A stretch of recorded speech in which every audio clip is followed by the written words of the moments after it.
Bueno, muy buenas noches. Agradezco a ustedes el hecho de que estén todavía aquí, aguantando como buenos soldados hasta el último disparo de la guerra.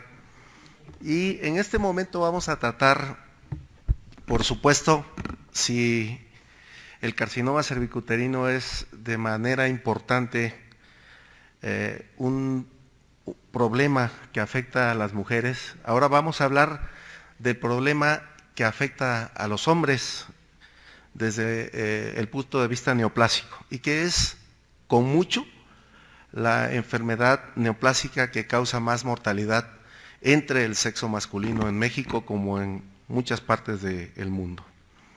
Y hablamos específicamente del cáncer prostático. ¿Cuántos de ustedes no han tenido la oportunidad ahora de tener enfrente a un paciente que llega desesperado por tener un antígeno prostático elevado? Y lo primero que tiran en el escritorio es: vengo muy alarmado porque tengo el antígeno elevado, necesito saber qué va usted a hacer.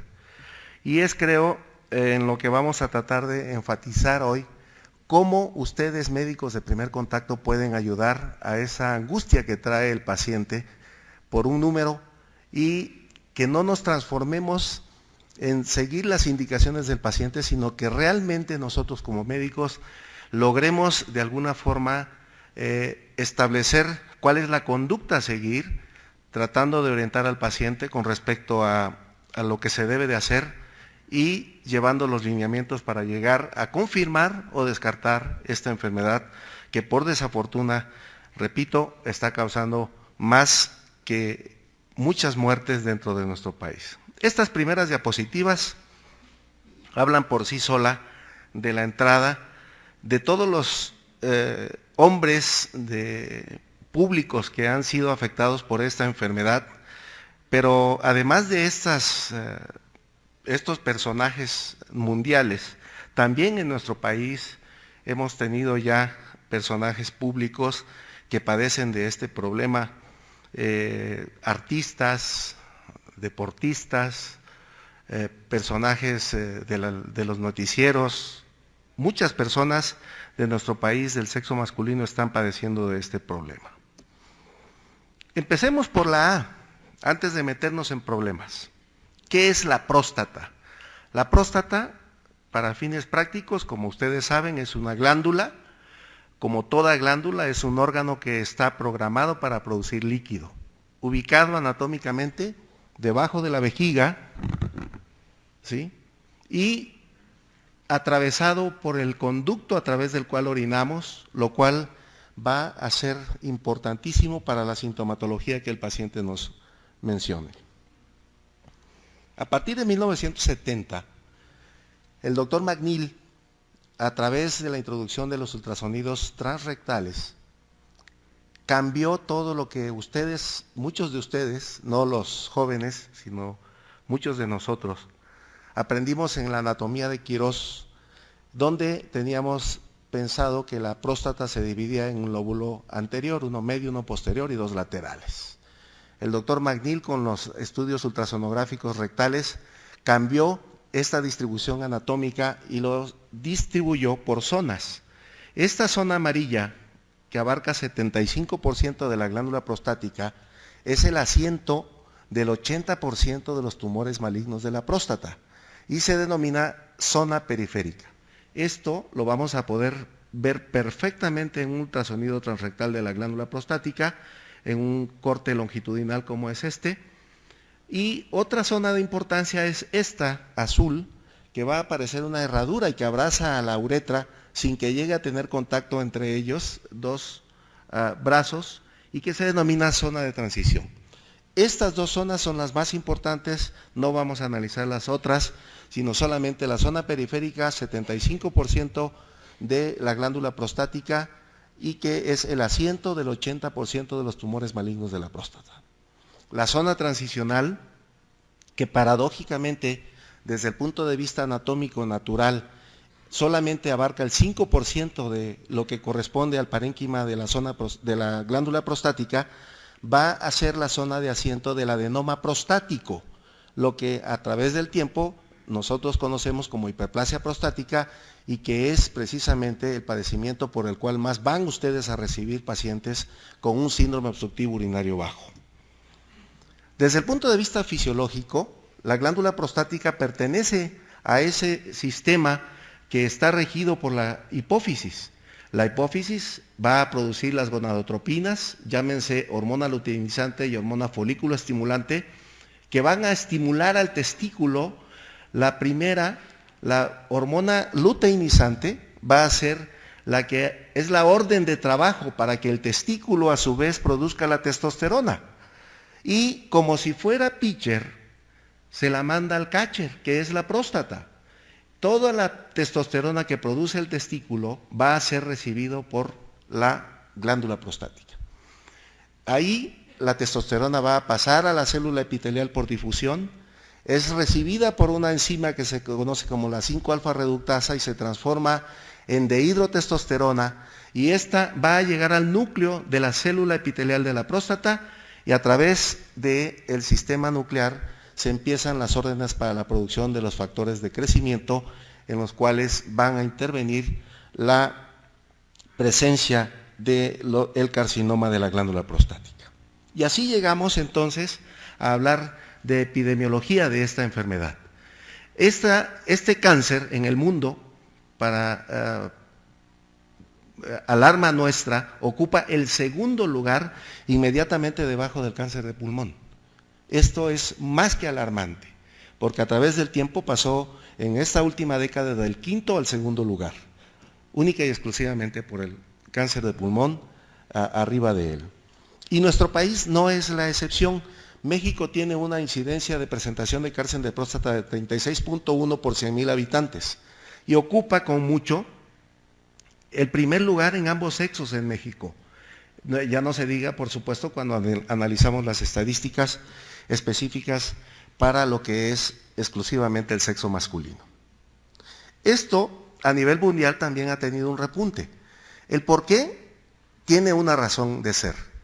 A finales de los 80, el académico Durazo, aquí perteneciente a esta honorable academia, recuerdo cuando aún haciendo mi residencia, nos llevó a regalar los primeros 100 pruebas de antígeno prostático específico para sacar un parámetro de la población mexicana y saber cuáles eran los valores normales de esto.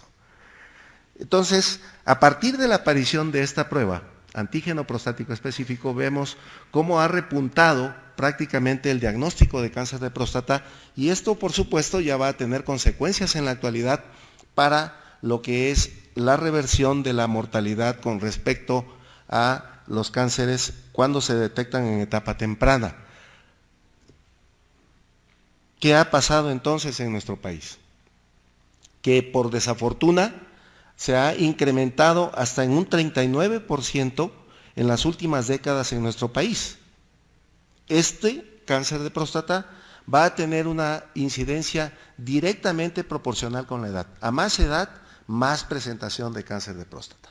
De manera tal que cuando nosotros tenemos ya una edad de 90 años, solamente 1 de cada 100 se va a salvar de no tener este problema. 10 de cada 100, 90% de los hombres de una edad avanzada van a tener el desarrollo aún incipiente o avanzado de carcinoma prostático. Por supuesto, esto si lo empatamos con lo que es las curvas demográficas de nuestro país y lo que nosotros esperamos como estén, que ya está siendo una realidad gracias a los avances de la medicina en nuestro país.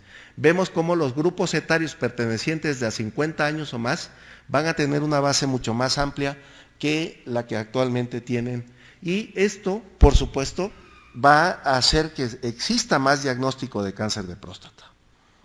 Por lo tanto, esto va a garantizar que todavía tengamos como responsabilidad como médicos el que cuando tengamos un paciente del sexo masculino enfrente, que sea de 50 años o más, tengamos la obligación de interrogar si tiene o no sintomatología que se parezca a lo que nosotros podemos sospechar como cáncer de próstata.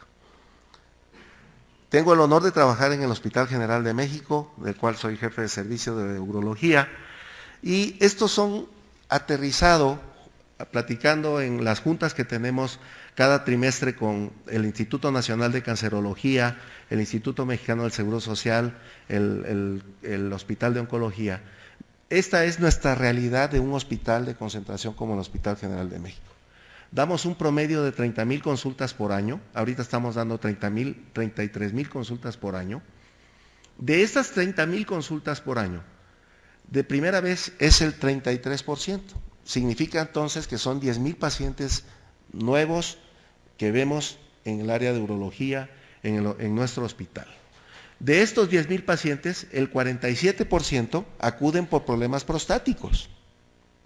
Habla que prácticamente van a ser entre 4 a 5,000 pacientes que acuden y son vistos por primera ocasión por problemas prostáticos. Y de ellos, aproximadamente el 10%, 12.9%, van a ser diagnosticados como cáncer de próstata. En estos últimos años les presento esta estadística de 565 biopsias, de las cuales tuvimos la oportunidad de diagnosticar 27% con cáncer de próstata. ¿Por qué? Porque nosotros estamos haciendo en el servicio las biopsias guiadas por ultrasonido y ya nos están enviando al radiólogo, paso que le obvia tiempo y además se hace más expedita la atención de primera ocasión para el paciente que tiene alteraciones en el antígeno prostático específico. ¿Cuál es la desgracia? Esto es una desgracia. Vean que por desgracia, a pesar de que nosotros hemos avanzado en el diagnóstico, no se avanza aún en las etapas clínicas que se diagnostican estos cánceres por primera vez. Solamente 1/3 de los pacientes que se diagnostican por primera ocasión van a permanecer en etapas órgano-confinadas, que son los pacientes que van a tener una expectativa a quienes se les puede ofrecer la posibilidad de vivir sin cáncer. 70% de los enfermos diagnosticados por primera ocasión no van a tener esa posibilidad. Llegan con antígenos de 600, 1500, cuando prácticamente a donde pique uno va a estar positiva esa biopsia. ¿Qué significa? Falta de educación para la población en salud. Nuestros mexicanos no están acostumbrados a prevenir, pero no tiene la culpa la población. Aquí nosotros tenemos que reflexionar. ¿Cuándo han ustedes escuchado que el gobierno federal ponga programas de prevención para el cáncer de próstata?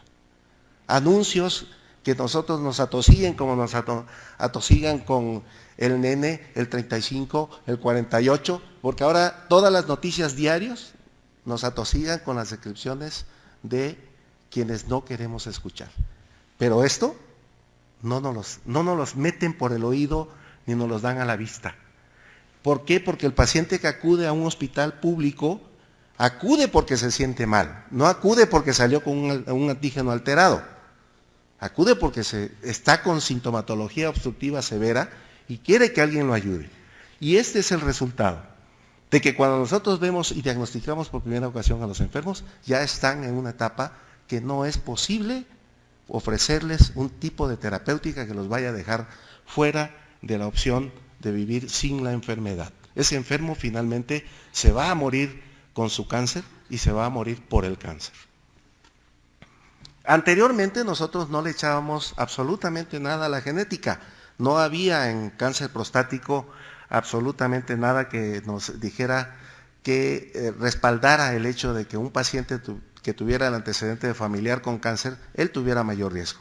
Hoy por hoy sabemos perfectamente bien que si el paciente tiene un antecedente de un familiar directo, va a tener 2 veces más riesgo de padecer este problema. Pero si tiene 2 familiares que hayan padecido de este problema, se eleva el riesgo a 10 veces más.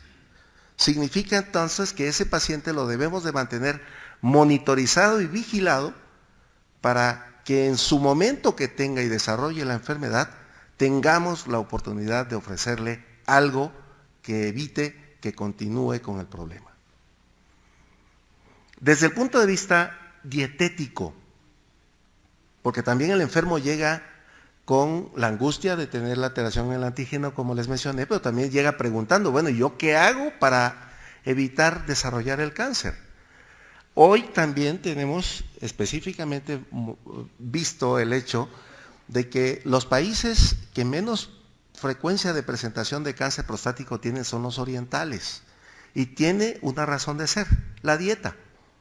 Dieta alta en soya, con componentes estrogénicos, que van a tener un modo de prevención en el desarrollo de la enfermedad. La vitamina E, la ingesta de licopeno. ¿Y sabemos dónde podemos obtener el licopeno? Con el jitomate. Algo muy simple que el paciente puede variar lo que es su dieta para verduras de colores intensos. El ejercicio es otra de las situaciones que va a ayudar a que el paciente pueda mantener un estatus de salud prostática. El vino tinto es otra situación que podemos recomendar.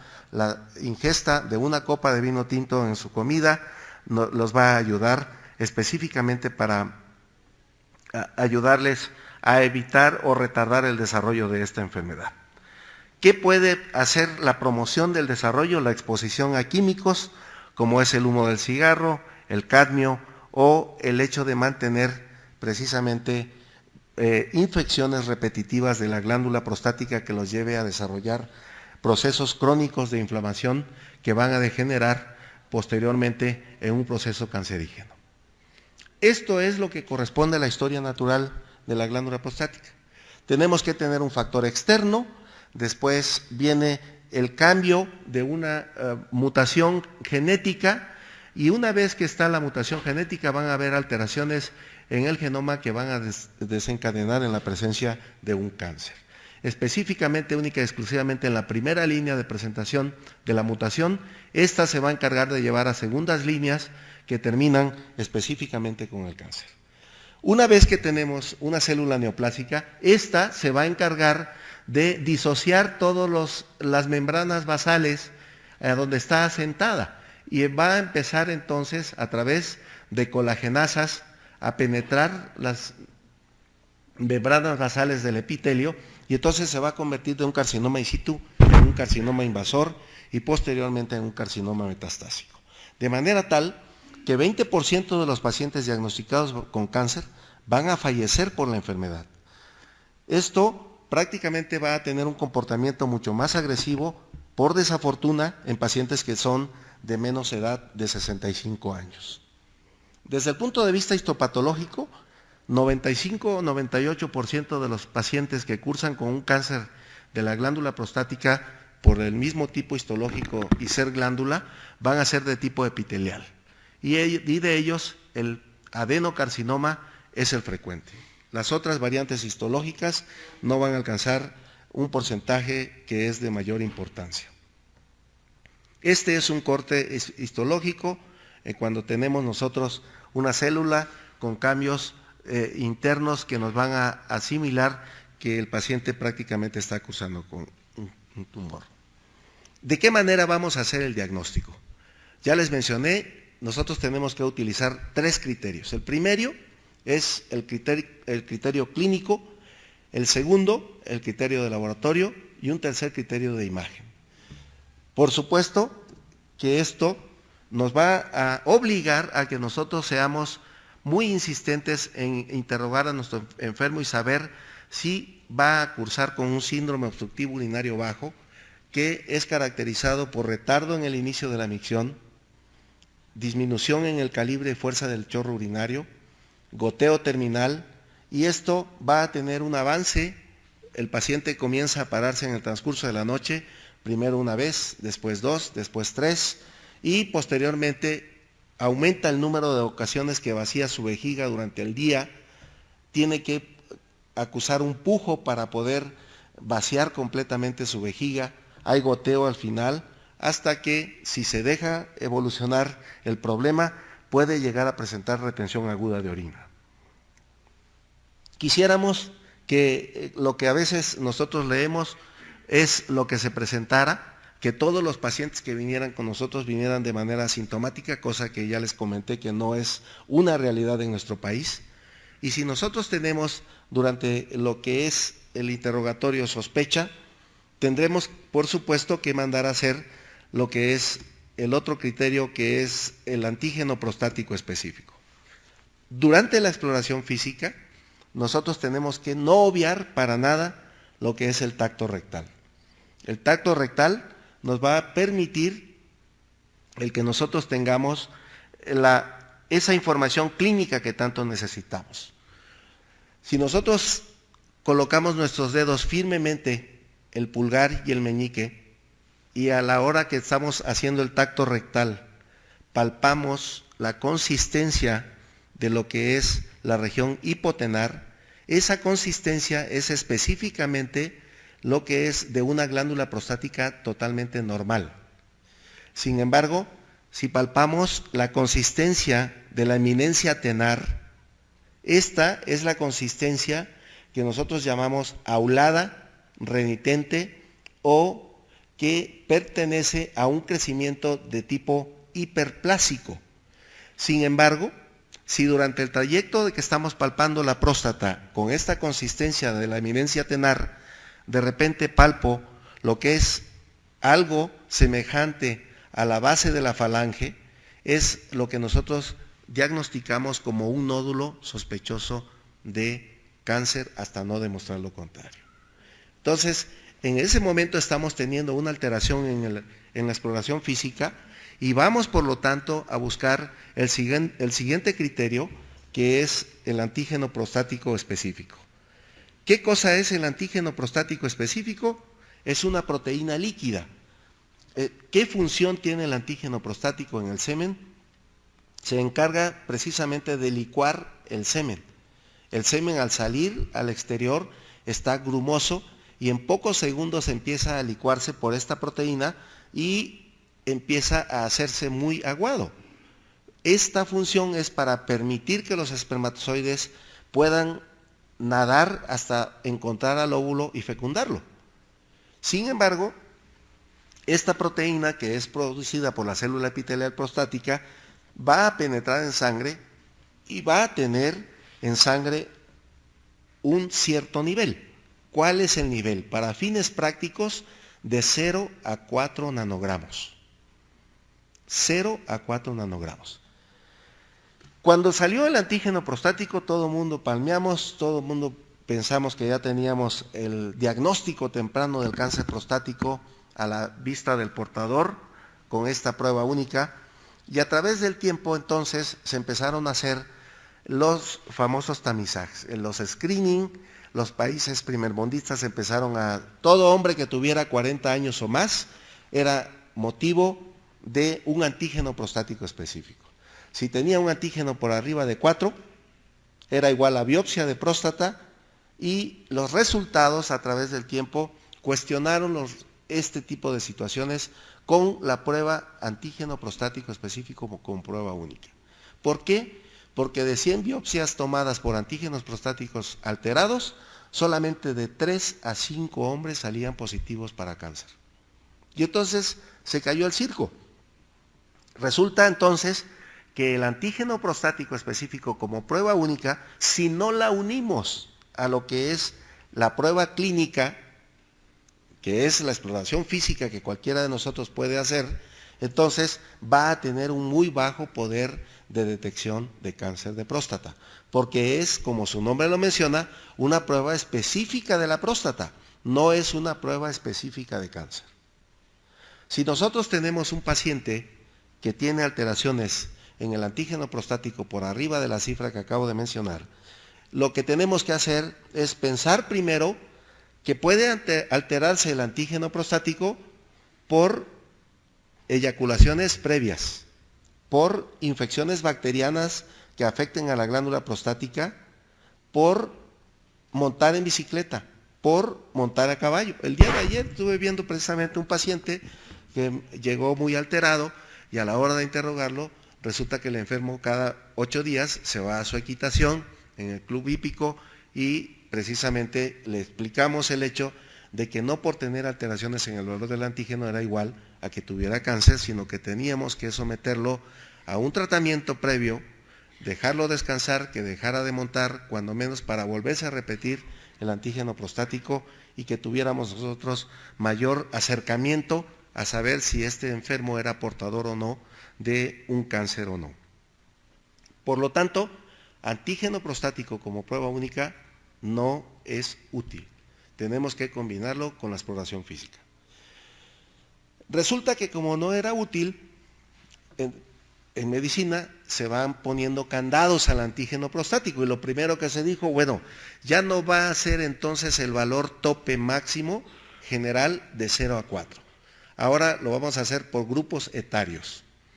Si el paciente tiene de 40 a 49, el tope máximo no va a ser 4, es 2.5. Si tiene de 50 a 59, el tope máximo es 3.5 nanogramos. Si es de 60 a 69, el tope es 4.5, 70 o más, 6.5 nanogramos. Esto se hizo en una primera instancia para tratar de tener topes con menor valor y tratar de que pacientes jóvenes por arriba de 2.5 nanogramos no se escaparan de detectar si eran portadores o no de un foco microscópico de cáncer. Segundo candado. Esta proteína, cuando es producida por la célula epitelial y penetra en sangre, puede andar una molécula libre en sangre, pero una mayoría puede estar unida a una globulina, a una proteína, como sucede con muchas moléculas de proteínas producidas por el organismo mismo. Entonces, hay una fracción de antígeno prostático libre y hay una fracción unida a proteínas. La suma de ambos nos va a dar el valor total del antígeno prostático específico. Si nosotros vemos la determinación de la fracción libre, hoy por hoy se hace en México, no es tan cara, es más cara que la determinación del antígeno prostático específico total, pero se hace y la pueden ustedes prescribir. Y el punto de corte para la fracción libre del antígeno prostático específico es de 15%. Si el paciente tiene por debajo de 15% de fracción libre, vamos a tener un acercamiento mucho más certero para que ese paciente tenga un foco de cáncer probable.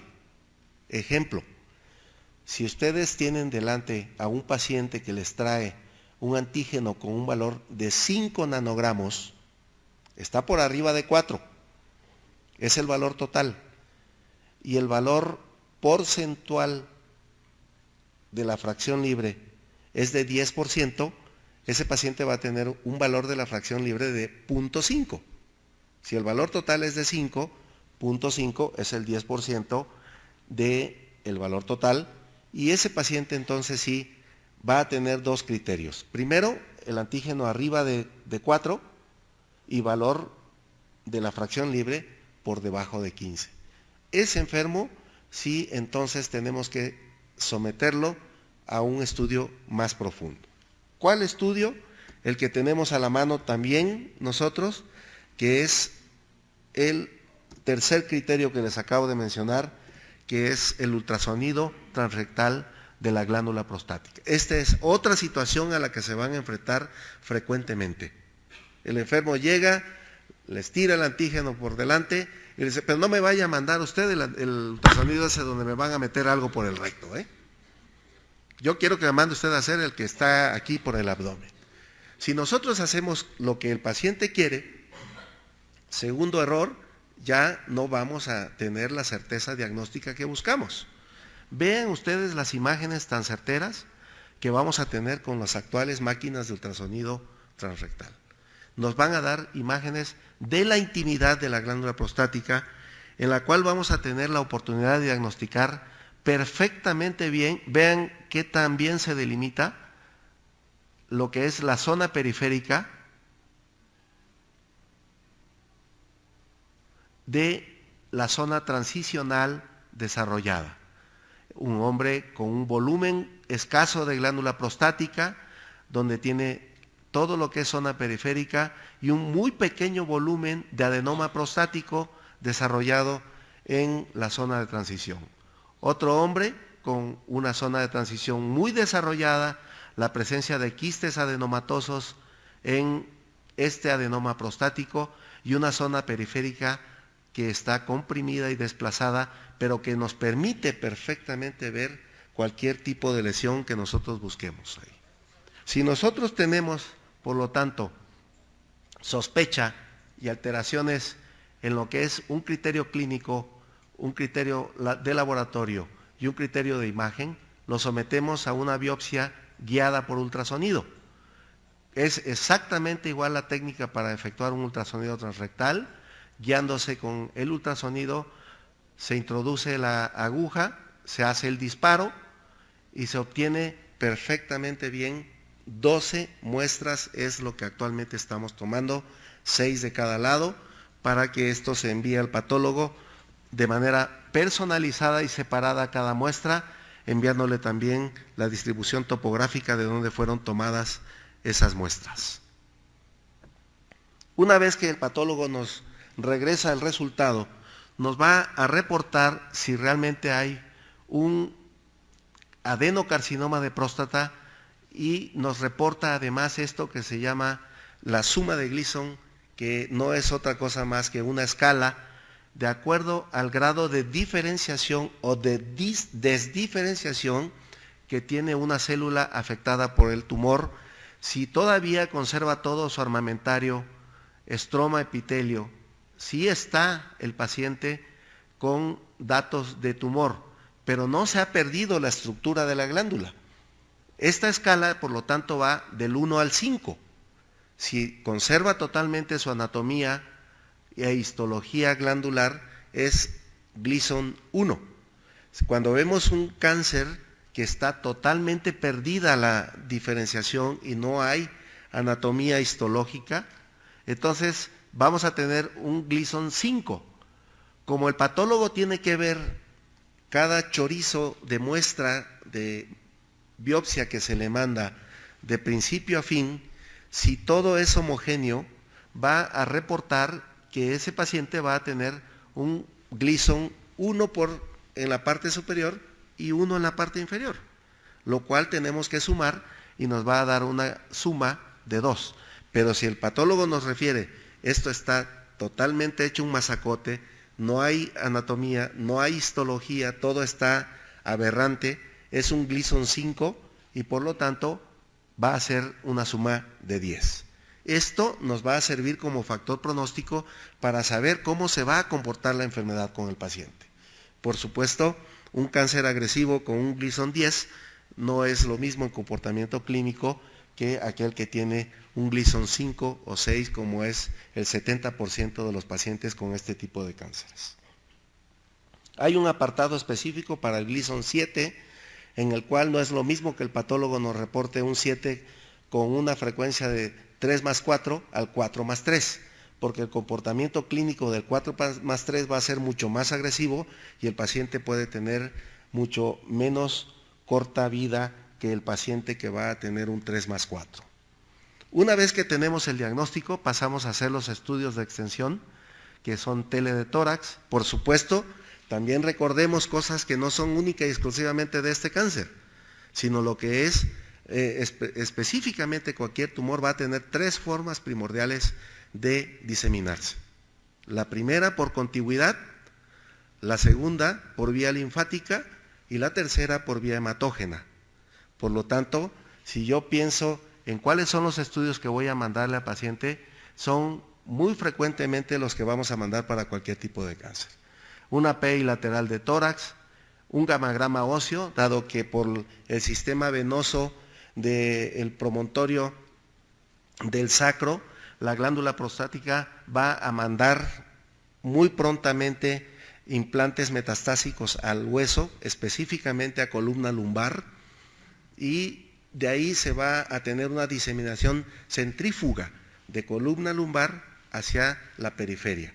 Por lo tanto, el gamagrama óseo es imprescindible que lo mandemos a hacer, una tomografía axial pélvica para que nosotros tengamos idea de ver si hay conglomerados positivos ganglionares a nivel de pelvis.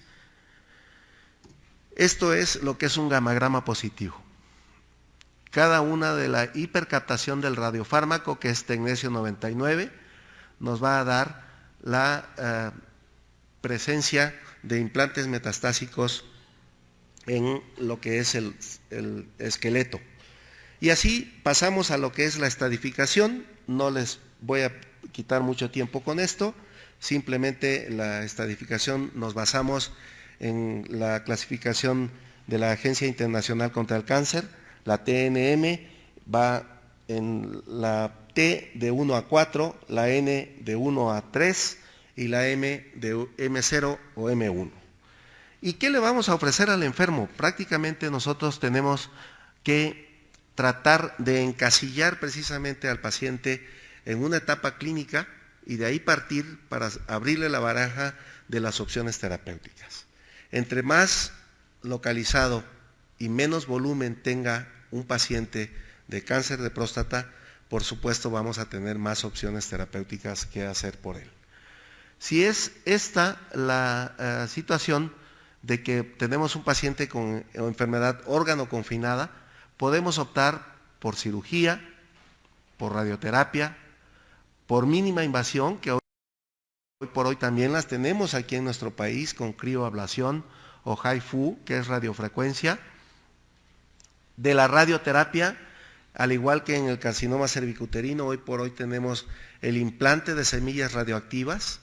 La radioterapia externa ha dado un giro de 180 grados, por lo cual hoy por hoy también es una muy buena opción terapéutica, a pesar de que la cirugía es el gold estándar de tratamiento para el carcinoma que se encuentra en una etapa órgano confinada. La aplicación de radioterapia de alta tasa de modulación o de intensidad modulada, llegando a aplicar entre 76 hasta 78 u 80 grays, que son, antes hablar de estas dosis de radiación eran aberrante por cómo quedaban los pacientes cuando se aplicaba única y exclusivamente el cobalto. Hoy por hoy, con los intensificadores de dosis, podemos prácticamente ofrecerle al paciente una cirugía sin bisturí con la radioterapia de alta tasa de modulación. La evolución de los enfermos se ha visto mejorada además con la aplicación de agonistas de la LHRH por 1 o 2 años, dependiendo de la diferenciación de Gleason que el paciente haya tenido. Nosotros podemos programar la aplicación de agonistas de LHRH o un bloqueo androgénico completo más radioterapia, y el paciente, por fortuna, evoluciona perfectamente bien o muy similar a como lo es el gold estándar, que es lo que nosotros ofrecemos también como primera opción cuando se trata de pacientes de muy bajo riesgo, de bajo riesgo o aún de mediano riesgo. Los pacientes de alto riesgo los sometemos de primera instancia a radioterapia y la mínima invasión la dejamos única y exclusivamente para aquellos pacientes que tienen alguna contraindicación cardiovascular que impida ofrecerle tratamiento de alta complicación. La técnica de la prostatectomía radical consiste en exéresis de lo que es la glándula prostática, ambas vesículas seminales y parte ampular de los conductos deferentes. Por lo tanto, hay que explicar a los enfermos que una primera consecuencia es que no va a eyacular después de haber sido sometido a esta cirugía. Hay muchas ocasiones que el cirujano obvia explicarle al paciente cuáles son las consecuencias que el paciente va a sentir. Y el paciente, más si se trata de pacientes que aún tienen actividad sexual, van a reclamarle al cirujano el por qué no se le explicó el hecho de que no tienen eyaculación después de haber sido sometido a este tipo de procedimientos. Muchas ocasiones cuando al paciente se le da la noticia, pasa sus fases de negación, aceptación y lo que uno le ofrezca, pero si todo va bien, el paciente después empieza a exigir que se le devuelva su actividad sexual. Y es ahí donde, si no se le ha explicado a él cuáles son las consecuencias de un procedimiento, puede llegar a tener consecuencias para el cirujano. Estos son detalles técnicos de la prostatectomía. Tengo los clips de videos, pero repito, no es la intención el que analicemos aquí este tipo de situaciones, sino darles a ustedes el panorama general de tratamiento del carcinoma de próstata. Esto es cómo aplicamos las semillas radioactivas. Es un tratamiento que lo hacemos en combinación con el radiooncólogo. Regularmente se hace con el ultrasonido de tercera dimensión, se hace una simulación como si se fuese a hacer radioterapia externa y se aplican las semillas por medio de los templetes a través de los cuales se pasan las agujas.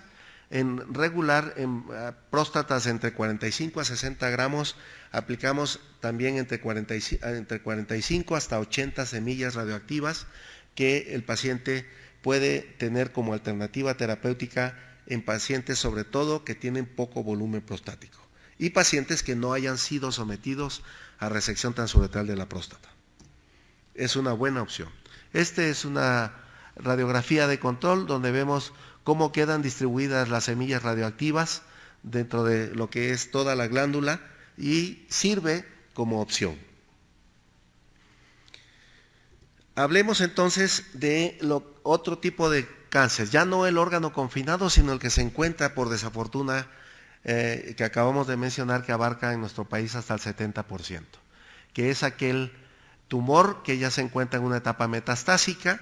Sabemos que el cáncer prostático es hormonodependiente y por lo tanto un primer objetivo es suprimir la producción de las hormonas masculinas, suprimir la producción de testosterona, y esto se logra a través de agonistas de la LHRH. Hoy por hoy tenemos, además de los agonistas LHRH, antagonistas de la LHRH, que van a tener como objetivo primordial la supresión testicular de producción de testosterona. Hay que tener en consideración que la testosterona abarca 95% de los andrógenos, pero nos queda el 5% de lo que es la producción de la glándula suprarrenal. ¿Y de qué manera podemos suprimir la acción de los andrógenos producidos por la glándula suprarrenal? Utilizando antiandrógenos. Estos actúan a nivel de la célula epitelial prostática por competencia en los receptores nucleares de los andrógenos que tienen las células epiteliales prostáticas. Va a llegar la molécula del medicamento, se fija al receptor, actúa por competencia, ocupa el receptor y cuando está el andrógeno, llámese testosterona o dehidroepiandrostenedona, prácticamente no se va a fijar ya a la célula de la glándula prostática. Entonces, el bloqueo androgénico total es una muy buena opción para el paciente que se encuentra en una etapa avanzada. Quiero dejar aquí exclusivamente, porque ya son las 7 de la noche y por respeto para la academia misma, quiero dejar aquí esto y quiero abrir si tienen ustedes alguna duda. Específicamente me interesaba más hablarles de diagnóstico que de opciones terapéuticas, más para que ustedes puedan tener un muy buen conocimiento de lo que es este problema. ¿Hay alguna pregunta?